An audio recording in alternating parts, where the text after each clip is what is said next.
ফাতেমা তসনিম জুমা নামটি শুনলেই এখন শুরু হয় তুমুল বিতর্ক। ডাকসুর সাবেক এই নেত্রী কেন এখন আলোচনার কেন্দ্রবিন্দুতে?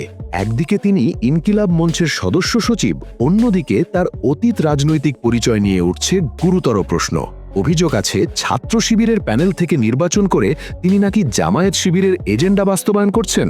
ওসমান হাদির জানাজায় তার অশ্রুসজল চোখ দেখা গেলেও তার ভেতরের বারুদ নাকি কেউ দেখেনি, এমনই হুঁশিয়ারি দিয়েছেন জুমা নিজেই।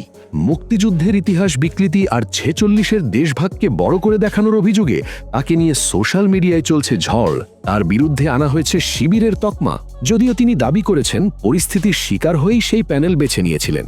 সমালোচনার মুখেও 10,000-এরও বেশি ভোটে ডাকসুতে বিজয়ী হওয়া এই নেত্রী বলেছেন তার এই বিজয় হিজাবি নন হিজাবি সবার। তবে হাদি তার ভূমিকা এবং অতীত কর্মকাণ্ড মিলিয়ে এক ধরনের রহস্যজালের সৃষ্টি হয়েছে।